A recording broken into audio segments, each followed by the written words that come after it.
Results for the 2023-24 student body election were announced, with finance junior Hudson Cross elected as student body president, as well as the 5 for Yale group elected for Yale leader positions. A recent bill proposed in Texas would prevent the government from funding gender modification surgeries, but how does that affect A&M students? Increased cost in groceries is a result of the latest outbreak of the bird flu, but Texas A&M experts might have a solution. I'm Caroline Wilburn, and welcome back to this week's episode of the Batt Signal. Results for the 2023-24 Texas A&M student body election were announced at the 12th man statue on March 3rd at 7 p.m., among hundreds of gathered students, family members, and candidates. Finance junior Hudson Cross was elected as student body president with 4,900 votes. All members running with the 5 for Yale Group won, with Jake Carter and Grayson Polk as junior Yale leaders and Ethan Davis, Thomas Grieve, and Trevor Yelton as senior Yale leaders. With tears in his eyes, Cross said he gives all glory to God and credits his campaign team for this win. Yeah, we really just want to unify the student body and implement tangible changes that positively impact students here. Cross's mom, Jamie, class of 1994, said she's overwhelmed with joy for her son to have this position. My husband and I are both Aggies, and so just watch this come full circle and have our son represent the student body is indescribable. Davis, a political science junior, was newly elected to the senior Yale leader position with a total of 6,632 votes. I'm feeling super excited. Really blessed that we're here. Really blessed that we got it, It's been a long process. Newly elected junior Yale leader and finance sophomore Jake Carter won with a total of 8,135 votes. It's just an honor. It's just so blessed to be in this position and to serve the university and just to, it's an honor. Carter said he was excited to be elected as Yale leader. Just empower the student body and just represent what the 12th man means and make sure every Aggie knows they have a place here in Aggie land. Election results are uncertified at this time and will be certified following review by the Chief Justice of A&M Student Government Association's Judicial Court. Election results and vote tallies for every race can be found at vote.tamu.edu.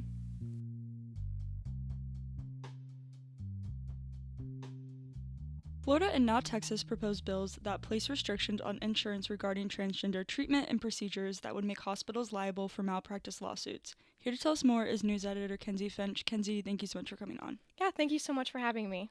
So, Kenzie, can you tell us exactly what this bill includes? Yeah, so Texas Senator Bob Hill introduced Senate Bill 1029 to the state's 88th legislative session on February 17th. So the bill would inhibit any government entities from funding gender modification surgeries, as well as make hospitals and private insurances liable for any malpractice claims or any additional expenses incurred post-treatment. So the bill does include vasectomies and hysterectomies, but does allow exceptions for individuals with, quote, medically verifiable genetic disorder of sex development, which would include things such as intersex. So what did Hall have to say to defend the bill when you contacted him? So, in an email to the battalion, Hall's chief of staff, Amy Lane, sent a statement saying that the transgender healthcare facilities are, quote, exploding across the state, and reassignment treatments are increasing, especially among minors. So the statement says that although initial treatments and procedures are typically covered by insurances, the ongoing treatments, such as detransitioning surgeries, are not. In the statement, Lane said that this bill makes private health benefit plans strictly liable for the lifetime care of the patient for consequences of gender modification treatment or procedures covered by the plan. So what effect could this bill have on Texas A&M students?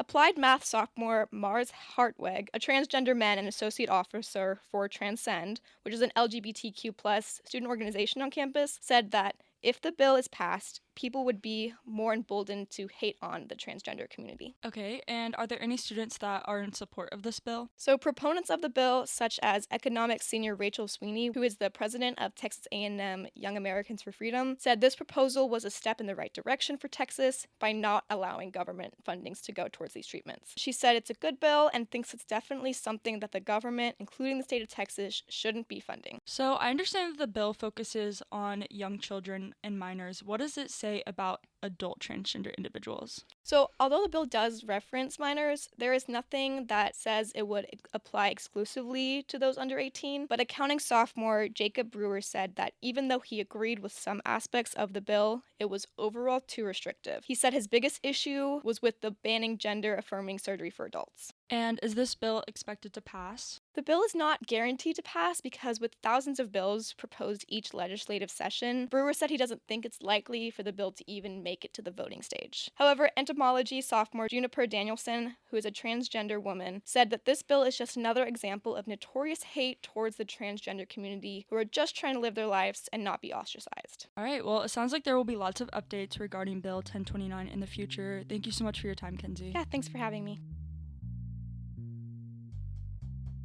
An epidemic is gripping the country. This time, birds are affected. Here to tell us more is senior news writer Jack Lee. Jack, thank you so much for coming on. Yeah, thank you so much. Jack, can you tell us what is going on? So, there's an outbreak of avian influenza, which, is better known in media as the bird flu that's going on right now. So what that means is, and I was talking to Martin Ficken, he's doctor of veterinary medicine, he's a director of the Veterinary Medical Diagnostic Laboratory, one of their sites, and he was telling me that it's a disease that affects birds, it rarely affects humans, it generally affects birds, and it was transmitted when wild birds start intermixing with, poultry. Backyard chickens. It's a common disease, it happens all the time, but right now there's a flare-up of it, a very big flare-up, so that's what's going on right now. So what immediate effects are we seeing from this outbreak? So this outbreak, this strain of the bird flu, it's particularly bad because it's, it kills birds at a higher rate than previously, so there's a lot of dead birds, so that's one of the big effects, and because of that, because all these birds are dying, thousands in these poultry farms across the country, and, they're very packed farms, the disease spreads fast and kills fast. It's causing the cost of certain grocery goods, such as eggs and chicken meat, like you may have noticed, to rise dramatically. Greg Archer, he's a professor of poultry science. He was telling me that the cost of, eggs has risen by as much as 3 times in a year. So it's had a very big impact on consumer prices in addition to the inflation. So is there a solution? Scientists want to wait it out. They think that with warm weather, it's going to get better, and, we're going into summer. So, migratory patterns will adjust the behavior of the disease. The hope is that it's already gone to its climax. Ficken, vet from earlier, he also told me that A&M is taking some steps to educate the community on limiting the transmission of the disease. Advise the people backyard chicken farms who wild fowl away from their chickens, limit the amount of contacts as much as possible. That's the general thing both poultry science and vet med are doing at A&M. They're trying to educate the community on how to reduce transmission once it's already in the flock, because, viruses, you can't cure viruses when they start, and it's not like human viruses where you can, inoculate populations. These chicken farms are not going to want to, jab all their birds. So a lot of it is really prevention and preventing transmission when it does happen. So besides increased prices in groceries, do students have anything else to worry about when it comes to this bird flu? Morgan Farnell, he's another professor of poultry science. He said in the past, bird flu getting into humans has been exceptionally rare. I think he said in the last 15 years, there's 400 people worldwide who have died of bird flu. And that sounds like a lot, but, you got to take in context of the world population, how much people have lived during that time. And, he said even the United States, before COVID, you'd have 36,000 people dying each year of the common flu. So it is exceptionally rare to get the bird flu get into humans, although it is possible. Ficken told me that A&M students, as of now, as of the current state of the outbreak, there's nothing that we need to do to, protect ourselves health-wise from the virus. There's no significant risk of it going from birds to humans as of yet. With regards to consuming eggs, consuming poultry meats, there's nothing that we can, particularly do to limit the chance of this happening, which is already very low. Okay, so what is A&M doing to solve this issue? So, as I said, a lot of it in education, educating farms, educating the industry, educating the community. Something that I heard that was interesting was that it's not completely proven yet, but some scientists believe that possible big breeding ground of this disease is backyard chickens, small scale people who have chickens in their backyards as pets, because these chickens have in those big industry farms, right? They're enclosed. There's not, mallards flying in, but with these, backyard chickens, maybe birds flying, maybe birds from Canada flying with the flu.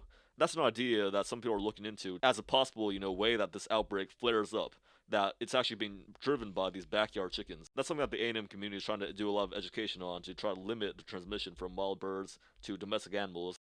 A place where they think that stuff is happening a lot might be backyard chickens, so that's something that was brought up a lot. All right, well, that's very interesting, Jack. Thank you so much for your time. All right, thank you.